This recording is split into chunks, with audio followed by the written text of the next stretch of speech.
Hello and welcome to episode 30 of the Throwback Podcast. I'm Mark from the Throwback Store, and as you'll see, Ginger Shaq isn't here today because he's lazy and he plans things and doesn't follow them through. So Giulia was always going to be on, but Ginger Shaq's just not here because he had to work, unfortunately, and because he is a key worker, or like me, and has worked through the pandemic. He was like, oh, I've got to go in. All this stuff's kind of going on in work. He works with like similar job to me. Like I work with like children in care, and he kind of does the same thing. So he's kind of been called in, so he couldn't do it. So I'm here with Giulia, who is going to introduce herself, and she's going to lie to you about what she actually does now. Hi, I'm Giulia and I'm a brain surgeon. See, that's it. Perfect. I'm Giulia. I am, can I say I'm an ex-basketball player? I'm an ex-basketball player. No, you still play basketball just because you don't play competitively. Yeah, now I just play for fun because my body is broken. I work in sports, worked in football and Formula One, and now I work in professional esports gaming. And I also have an Instagram page where I show my love of sneakers, and I try and bring forward the female community and give them space within the industry that they deserve. Brilliant. See, it's like you've done that before. It's like you knew what you was going to do then. Do you know what? I didn't even have this as one of the questions, but because I'm like interested, especially in Formula One, and I've started to get into it a little bit more now. Completely off the subject of what this podcast is all about. But isn't it really good, Formula One? I think it goes through like peaks and troughs. I think this season so far, there's only been a couple of races has been good. Last season was really exciting. Isn't it between? Yeah. Is it? I'm going to say, is it Bottas and Hamilton? Are they the two? Yeah. The best? Yeah. They're both with Mercedes. So obviously they always have competition between themselves. Yeah. Verstappen at Red Bull's very good. Obviously Ferrari, unfortunately for me, because I'm Italian and that's who I support, has been struggling a bit past couple of years. But no, it's good. And actually next year, it was meant to be this year, but then with COVID, it got delayed. The regulations are going to change. So I think hopefully it can only get better and become more competitive. But it's a crazy sport. It's like the craziest. Yeah, it's like people like smashing into walls and stuff. Somebody smashed into a wall and got out his car the other day and he was like, what you doing? I nearly died. Like I know, it's insane. But also like, I think people don't realize how insane it is unless you actually go to the circuit and feel the cars and the heat and the engines and how fast they actually go. Because on TV, you can't always tell. Yeah. I don't know, it was like 3 of the funnest years of my life working there and getting to travel and going to races. Very cool. It's amazing. I suppose it's the same as basketball though, until you go and like watch LeBron or go and what you don't really realize the standard of basketball until you go and actually watch somebody. So I suppose it's the same with F1 or any sport. It's like crazy. I felt that with LeBron because I was in LA last February before the panoramic. Yeah. And I went to Staples Center and I saw LeBron. And obviously it was a mix of things. Like Kobe had just passed. Yeah. So the city like was proper grieving. But I just walked into Staples Center and got so emotional. And then I'm not the biggest LeBron fan. Like I think he's great, but you know, it's not like I particularly love him, but seeing him play was actually unbelievable. He is next level. Just like he really, really stands out. Yeah. More than I could have ever imagined actually seeing him in person. And then actually I went to New Orleans and saw Zion play. And Zion is huge. Insane. Oh my days. Like they were playing it was Ja Morant on the other team, and Ja's tiny and so quick and incredible. But Zion is such a presence, and seeing him live was He's Yeah, huge. unbelievable. He's huge. Like he's Yeah. so big. But I seen. This is completely nothing to do with what I've got written down here. I went and I watched the game. I watched Team USA play Team GB before the 2012 Olympics in Manchester. Oh, so like sick. it was Anthony Davis. It was before Anthony Davis was actually drafted. He got chose to play for Team USA before he actually played an NBA game, and it was Anthony Davis, Kobe, LeBron. Like everybody was there. I know, and LeBron stood out. Even hearing him, you could hear him. Yeah, you could hear him. He's so loud, like when he's defending, and I just think that's the difference, isn't it? You just see the difference. You see, like it's what you hear the players talk about LeBron. You hear a lot of people like saying, "Oh, I prefer Michael to LeBron" or whatever it is, but his peers all say the same thing, so they can't be wrong, can they? They of course. I actually know a couple of the guys on Team GB that obviously played them when you saw them, and they all say the same thing. I guess they said the same thing about anyone on Team USA. Yeah. But LeBron is just so dominant. Insane. So I'll actually get to what I planned to get to now. So how did you first fall in love with basketball? How did you kind of start on the journey of, because everything, as I can see behind you, and anybody who's listening on Spotify, it's just a rack. It's shelving. I'm going to say it's really good. I need that actually. I need that doing. It's great. It's a bookcase that I've just filled with. Is that what it is? Yeah, holds them all in. It's great. Amazing. So how did you kind of get into fall in love with basketball? Yeah, it wasn't weird, but as a kid, I actually competed in tennis and swimming. I wasn't a basketball player. I come from a family of athletes. My granddad swam for Italy and then coached the national team. So I was always pushed into swimming a lot.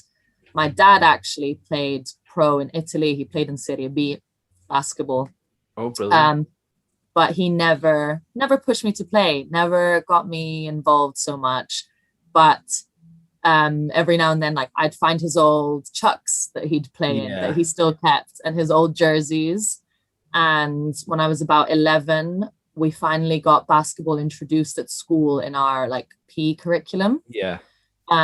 Started playing, loving it, had a great Irish coach. And at one of our PE sessions, the local Milan team came to try and find new girls for tryouts to join the team because they didn't have that many people. And the coach saw me, and I guess I was fairly athletic and quick. And for someone that hadn't played basketball for a long time, I think I was fairly natural in my movement. Yeah. And he was like, why don't you come and play? The team was actually very close to my house. So started playing and went from no basketball to then training 5 times a week, playing every weekend.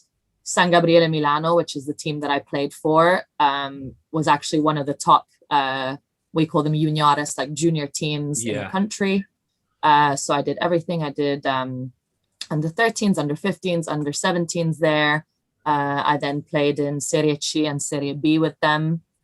But yeah, I don't know, just from the first moment I played, I think maybe because I'd never played a team sport before, because obviously tennis and swimming, not really team vibes.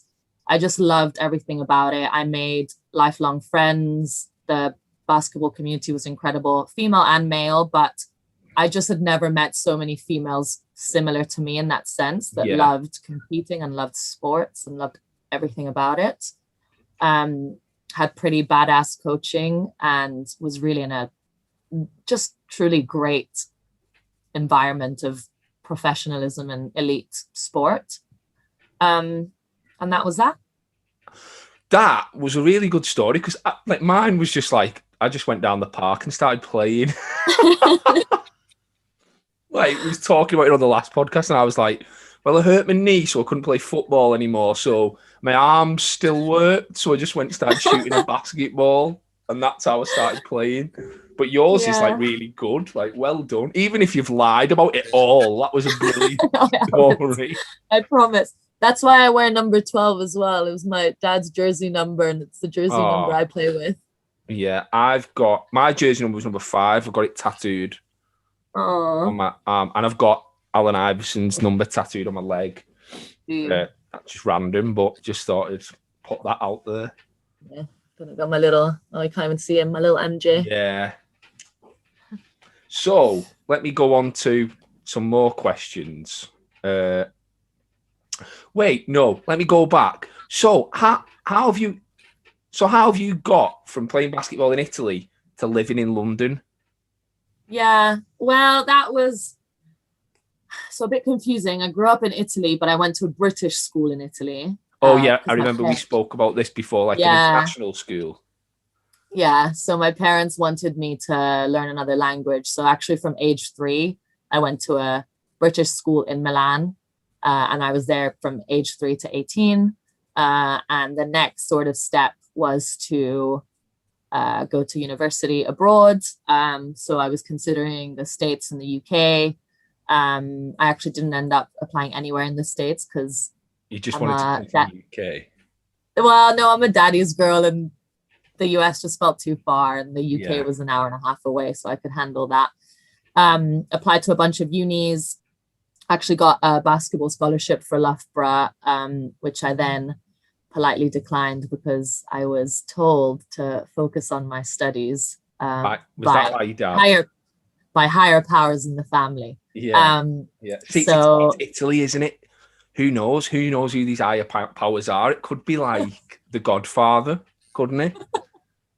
I woke up with a horse Not head to in stereotype my bed. or anything, but it definitely is The Godfather, isn't it? So yeah, moved to the UK, and then left for a little bit, moved to Madrid for a bit, played basketball in Madrid, and then came back, moved around within the UK, and then I've been in London now for about, I want to say 6 years. Yeah.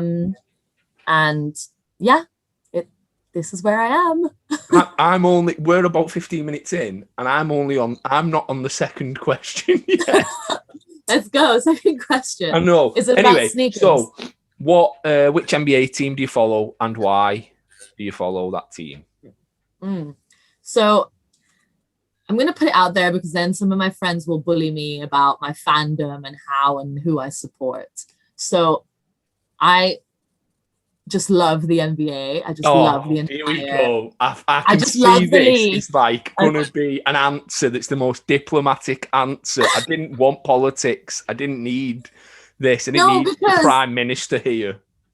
You know why? Because also I bought stuff from you, which doesn't align to who I support. I'm a Celtics fan. Of course you are. I do support the Celtics in the league, and I want the Celtics to win. And my dad filled my brain with Larry Bird books and information growing up. So that is what I know. Boston is the first US city I ever went to. TD Garden is the first stadium I ever went to. I support Boston. But however, you love the Lakers colorway, don't you? Purple and gold looks so good on me. Okay. I knew you was gonna say that. I knew you was gonna say that. That's just purple and gold just really goes with my skin tone. And unfortunately, the Celtics don't always get the nicest stash and merch. This year's jerseys are horrendous. Yeah. Our logo slightly upsets me. Yeah. So sometimes I find it difficult to rock Boston merch. So I rock a bit of everything. But obviously, I'm a big Kobe fan. Obviously, I'm an MJ fan. Yeah. I love Iverson. I love Magic Johnson. We just... Yeah, It is what it is, isn't it? But Boston, if you cut me, I'd definitely bleed green. With a bit of purple and gold. Has a little glitter of purple and gold in between. Yeah, definitely, that's what it is. So, was like basketball the reason that you kind of ended up loving like fashion and footwear? Was it just kind of because Because it's more of like, it's like a culture, isn't it? Basketball as opposed to a sport. It's everything, isn't it? Yeah, I think growing up in Italy, basketball, and especially American basketball, just felt like another world. So I grew up watching And One mixtapes religiously. Same. Like I had all the cassettes and then obviously DVDs, and this shoe, the And One Tai Chi was like, I mean, I don't know if it was so much in Italy, and being a woman, we didn't really get that. We didn't really get Jordans much. We didn't really get many options of performance shoe, especially in women's sizes, but Tai Chis were everywhere in Italy. Yeah. Like all the pro players were wearing them, every color. So I grew up with this shoe, watching the mixtapes. I had them every colorway. Like I'd have 3 pairs a season, always matching with my teammates.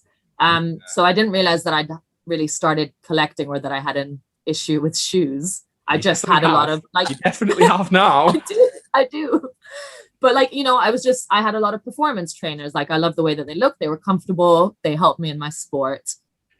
Lifestyle wise, it was very Italian. So I wore a lot of Air Max 1s, Air Max 97s. And then moved to the UK, and my mom actually got rid of pretty much all my shoes when I moved abroad, which was slightly heartbreaking. So then I kind of stopped collecting. I wasn't really collecting. I was just buying shoes for a bit. And then at uni, got a little bit more disposable income towards my final year. So started picking up pairs again here and there, and kind of started snowballing again. And then 2017, I was in New York, and got a chance with one of my friends over there to go to Extra Butter, which is one of the stores there. Had a really cool experience with the owners of Extra Butter, and just basketball community in New York, and the stories and everything, and went back to Rucker Park, and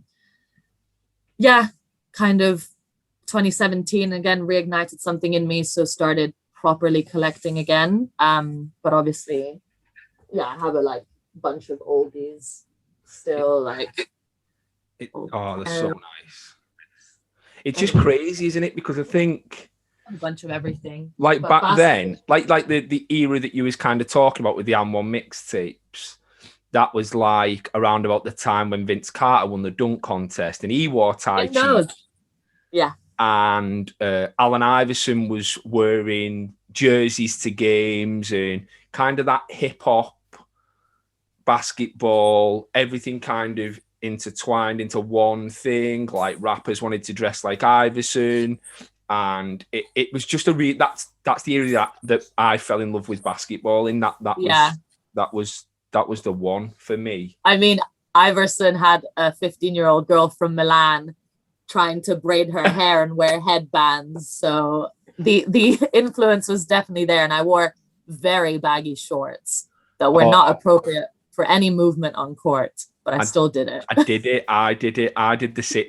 I'm not even going to show you some of the pictures that I've got from the kid with some of the stuff that I wore. Oh my God, it was embarrassing. But I always kind of loved And One as a brand, because none of my friends knew what it was, and it was that kind of it's like a secret almost. It's like there's only me who knows what it is, and when people ask you about it, it's like it's just for basketball. It's not like Nike or Adidas, or it's like just specifically for basketball. Yeah, literally. So and I all the trash talk t-shirts and amazing. Yeah, it was just. And I really miss that side, actually, because as you say, it felt like it was just for the basketball community, and it wasn't, at least in Europe. I've never lived in the States, so I don't know what it was like there, but it just didn't feel as mainstream, and it felt like it belonged to us. Yeah. And obviously now, because sneakers and fashion and mainstream are so intertwined and to some degree like exchangeable, nothing feels like it belongs to the basketball community anymore. No. And sometimes I'm like, I wear all my Jordans and they'll have like specific stories to me, but I probably look like the 15-year-old girl with mids walking down the street. I hate that. But also They're allowed to do that, and I just need I to know, suck it up. I know. I seen a girl wearing Kyrie's the other day, and I felt like stopping her and going, "Do you even know who he is? Do you know who Kyrie Irving is? Give me a She stat was wearing line." them like lifestyle. Yeah, Lifestyle. yeah, just like and in St. Helens where I'm from as well. Like, there's no basketball here. There's no Yeah. people here. There's just No me. people. That's it. Like, there's like 3 basketball courts and me, and that's as far as the culture goes in St. Helens. Yeah, it's definitely changed a lot, but And One really started it for me. And I'm signed up to their newsletter now. I know that they're trying to sort of bring it back a bit. They've released a couple of things now. Did they sign Fred VanVleet? Yeah. From Toronto. Yeah, because last year in He the was wearing playoffs, he was ones. definitely, yeah. But I so obviously there's like a lot of nostalgia for me. Like, I'm so attached to what the brand used to be, but I also recognize that that is not going to work in 2021. No. But they just haven't managed to kind of refresh it in a way that's current, relevant, and cool, but different. Yeah. So everything that I see them bringing out, it's like, you've just I mean, missed I it. would wear Tai Chi's. Yeah, like I would wear Tai Chi's for lifestyle, but if someone doesn't have that like nostalgic attachment to it, I don't think they would, because now it's about hype and about what looks good. And obviously, unless you have someone like as iconic as Michael Jordan that has influenced generations, then it's kind of difficult to bring something like that back. I mean, we see how much even Adidas, who's massive struggles within the basketball world, and they've got big talents signed to them like D-Rose, Dame, Harden, and they still struggle. I don't know what And One's going to do with Van Vliet to bring the brand back. I know.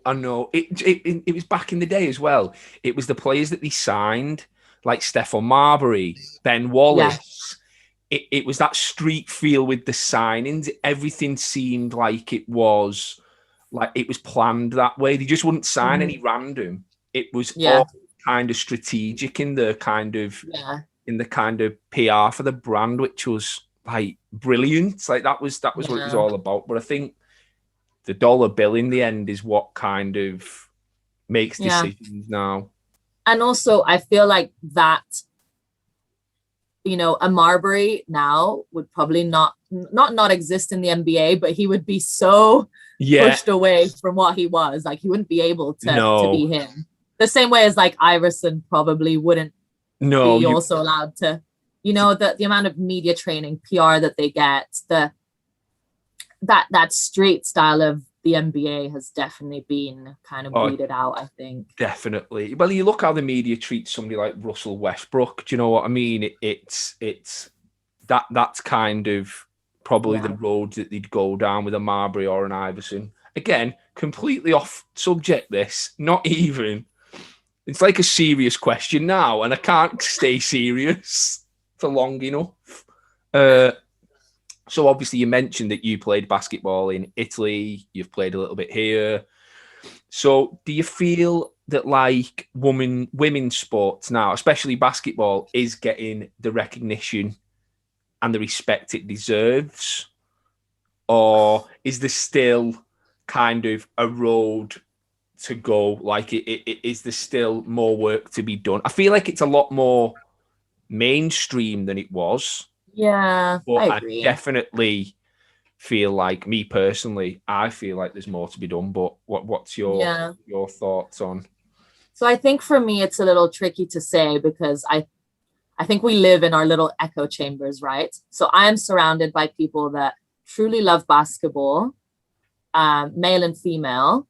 And therefore, because they are true lovers of the game, they also appreciate the women's game. Yes. Because I think if you like truly understand a sport and appreciate a sport, it doesn't matter the gender. No, definitely not. You appreciate the beauty of it. So within my echo chamber, I think it's amazing, because so many of my guy friends that maybe 3 or 4 years ago wouldn't know any of the players' names and wouldn't follow it at all, are now actually tuning into NCAA, like college women's games. Do you know what? Women's college basketball is insane. Elite. The level of like basketball it's actually ridiculous though. Like actually ridiculous now. Unbelievable. And like the amount of talent coming through the WNBA, but like I've had guy friends now like interested in the online draft that they did for the WNBA, seeing both US and foreign players getting signed. Nike has finally made the jerseys available internationally as well. So there's definitely like big steps being made. I think then unfortunately when you take at social media and see what people write, you think that we made no progress because people are just sat in their own little sad pool of ignorance, just spewing hate for no reason. Like they probably haven't even given the chat, like they haven't probably watched it or taken the time. They probably for some reason think that they could be Sabrina Ionescu or Sue Bird or Diana Taurasi. They would get work. Like you know, like you see videos of Liz Cambridge against male NBA players. Yeah. And she holds her own. Yeah, like, it's not like it's not competitive. In some cases, I've seen situations where WNBA players are getting one over on NBA players. Yeah. It's not like there's a massive gap in the quality or anything. I just think it's purely down to ignorance.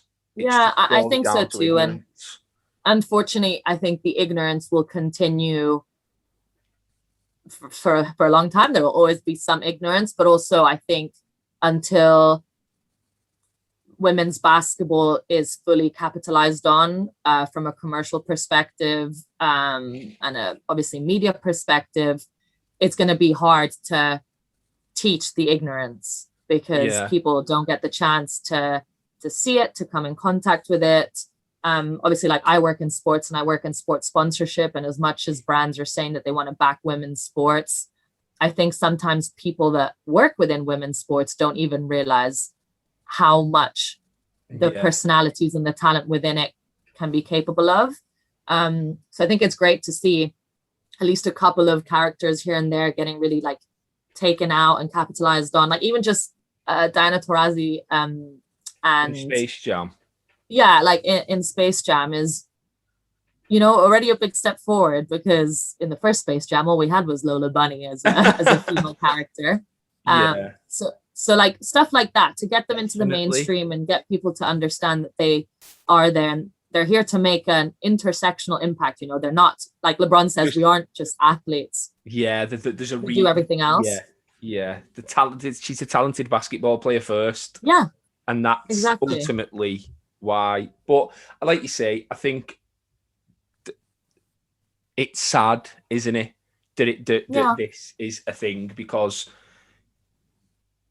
in any sport, you see it all the time. Well, you seen it at the weekend with football, how they did the social media blackout, and loads of other sports jumped on board. And I was watching the football last night, and Thierry Henry was on it, and he was talking about like how they're going to impact these people, how they're going to try and stop this social media thing, how people should have to give the name, their address. They need to take all this thing. People need accountability. And he was saying, if you want to buy a house or you want to do this, people need to know how many teeth you've got in your head. Like, people need to know all this information about you, but you can just sign up to a social media account and ruin people's lives. And I think this is the thing with women's sports. I think people say things, think it's funny, think everybody's going to jump on board. Oh, you're being real. But ultimately, it's not funny at all. And all these WNBA players will give you work. Like, it ain't like... But I genuinely believe there's people who think they're better than them. And that's... absolutely. But I see that, like, even in the small of, like, the sneaker space, I always have to prove that, like, people will be like, well, when did Jordan score this and do this? And who did he play in the finals? Like, do I need to prove that I'm an encyclopedia of basketball knowledge just to show you that I love basketball and I love sneakers? Like, I feel like women always need to go the extra mile to prove themselves. And it's the same for these athletes. It's like, it's not enough that they're playing at the highest level, that they most of the time are playing 2 seasons, because not only do they play in the WNBA, they also come abroad and play the European season. Like, it's never enough. It's not enough that they a lot of the times have to fund all of their own travel. They don't stay in really nice hotels. the NCAA was the perfect example of that this year, where the women got treated like absolute shite. And the men are treated like kings, aren't they? It's horrible how they just always have to go the extra mile. People cannot just seem to just treat them as humans and be like, actually, these are elite athletes. This is the highest level of performance and we should respect them. We should respect, obviously, any athlete, any woman. But the fact is that people still want to tear them down. Respect as the male athletes. That's the problem. But you did mention the WNBA jerseys. How cool are the WNBA jerseys this season? So I picked up, well, obviously, I say Nike released them internationally as well. For all I've seen, we only had the option of New York Liberty and the Aces. Yeah. But I got the jersey that I wanted, which is Sabrina's. The equality one. Yeah, I just love equality. And obviously, I love Sabrina. I'm so excited for her to come back from her injury and fully play this year. But they did such a good job on these jerseys. It's just nice that, like, they've kind of done their own thing with the jerseys this year. Like the Indiana Fever Stranger Things jersey. Have you seen that? Yeah. That is insane. That's like... I was so sad that it didn't release here because I would have picked it up. I know, like, I can't believe the Pacers didn't think... Like, I love the way that the design team with the women's game this year has gone, right, we're really going to, like, put our marker down. And this is what we're going to do, because all of those jerseys are 10 times better than any of the men's jerseys. Honestly, I would have picked up so many of them. I think the next stage will hopefully be that we get more players on the back of all the jerseys, because right now you only had the option of the one player that was selected. But there's so many great players and jerseys that I'd like. But I think I could have easily picked up 5 or 6 of the jerseys this year. And again, WNBA, my teams of choice. Well, I guess I've got 3 teams of choice based on players. Oh my God, here we go again. What? Because you look nice in the colours again. And no, because of the players I love.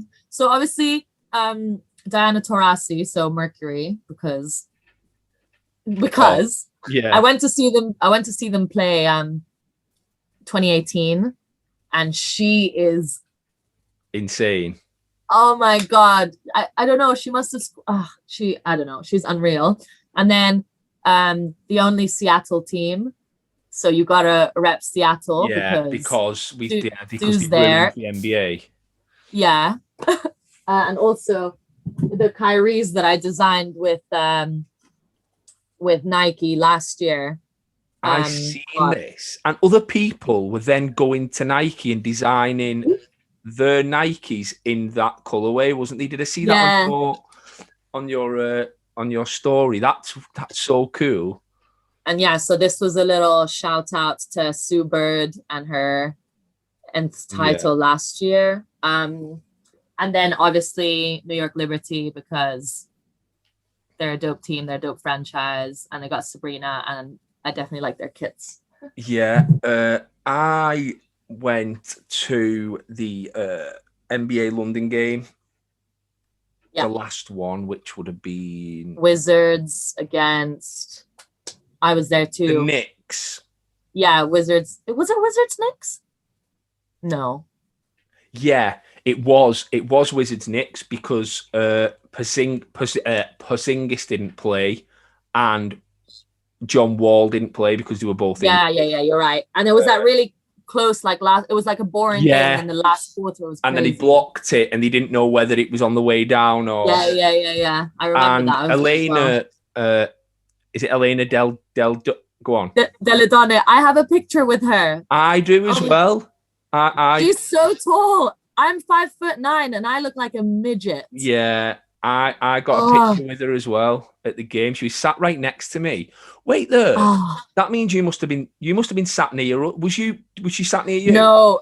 So I met her when we were still like outside before going into the arena, and she was walking around and nobody knew her. And I'm like, how do you guys not know who this woman is? And I chased after. I recognized her. She had patter. Yeah.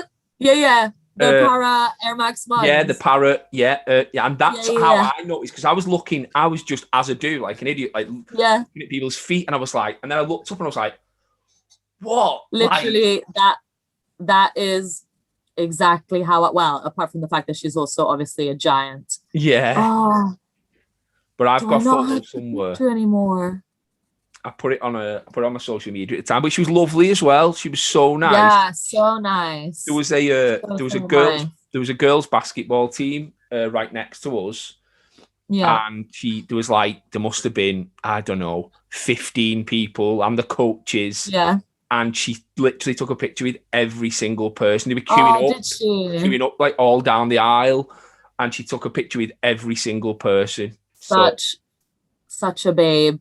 Yeah, brilliant. Yeah, I just couldn't believe that like nobody was recognizing her. I was like, guys, that is. Oh, here we go. Yeah, she's so tall though. She's so tall, and I was so chuffed. I was like, she's also beautiful, and I have a girl crush on her, and I was like, oh my god. Yeah, she's but like I was so, oh yeah, I've just found that picture myself.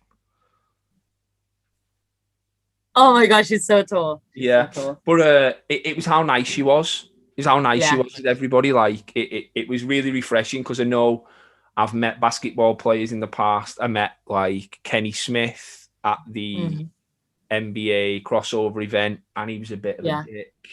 He was just a bit like, not bothered. The only really nice one I've ever met is Caron Butler. Oh, he's supposed to be lovely, isn't he? So nice. And he still follows me on Instagram to this day, and every now and then will like drop me a message, and he is just the coolest guy I've ever met. Such a dude. Yeah, I met Elton Brand at the Knicks game.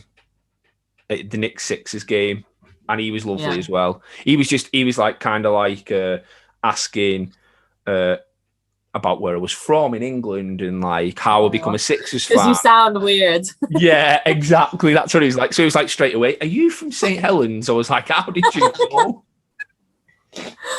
He was like, honestly, I weird. I do think part of the power of female athletes is that, because they haven't had that crazy fame yet, they are so approachable and relatable and grounded and down to earth. Yeah, and definitely. Like if the teams, which I think are now starting to use them more, but also sponsors and brands, realized the stuff that these women could do for them is next level. And at the end of the day, 50% of the population is female. So I don't know why you wouldn't. Might be worth.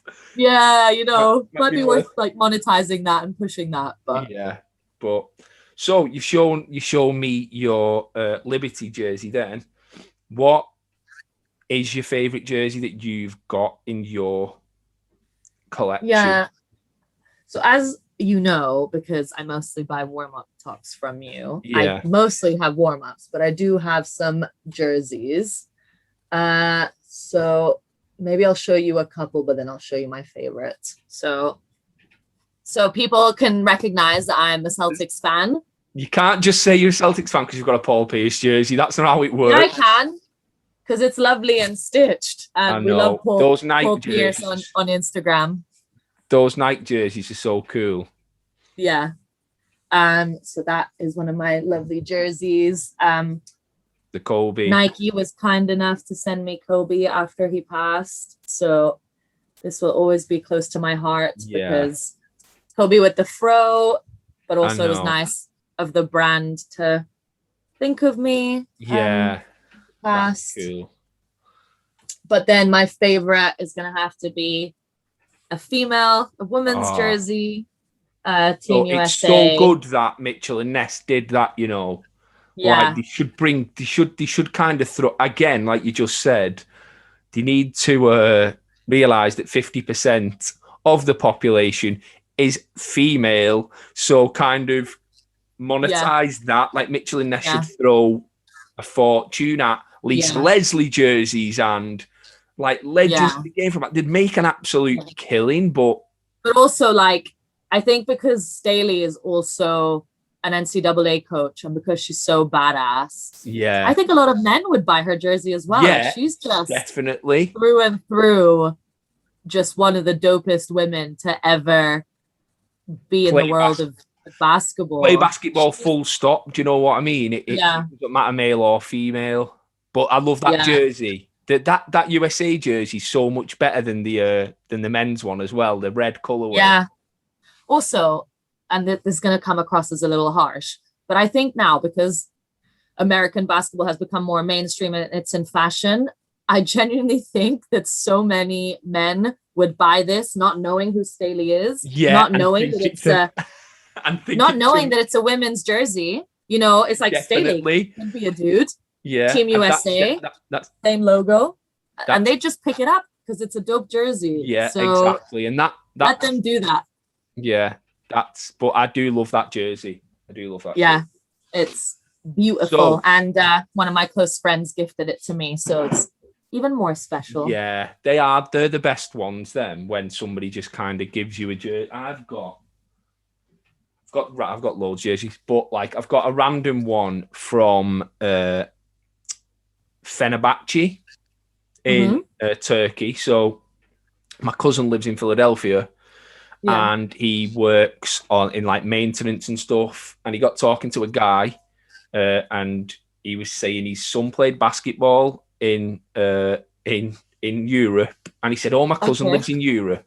He lives in England, and he's like really into basketball." He said, "I'll get my son to send the jersey out."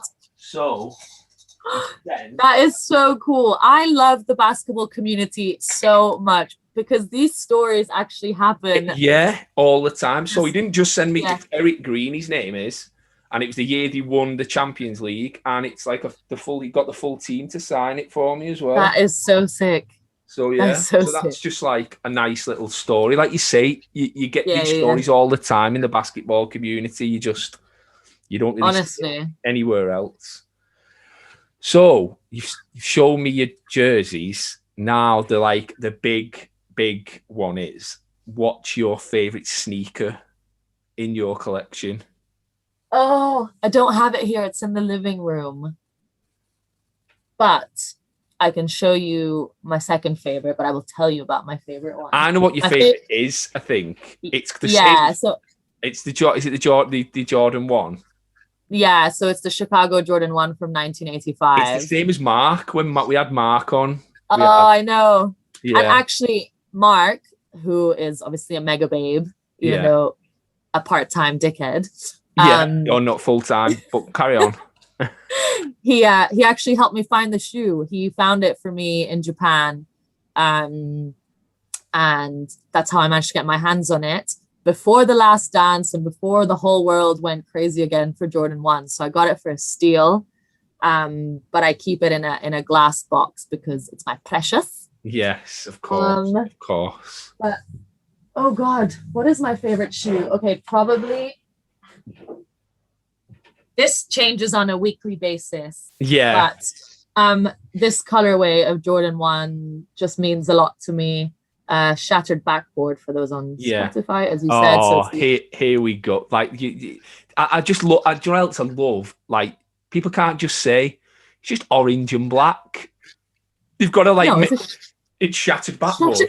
Yeah, it's a shattered. No, because this is like the reason why I love this shoe, even though I don't have the 1.0 and this is the reverse shattered backboard, the 2.0. Yeah. The reason why I love it is because of MJ playing in Trieste and shattering the backboard. Yeah. And obviously the kits were orange. And so then it was brought back on the shoe.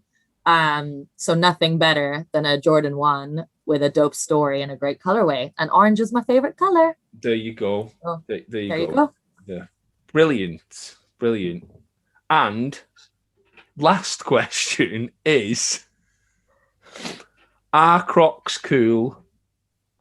And please explain if they are.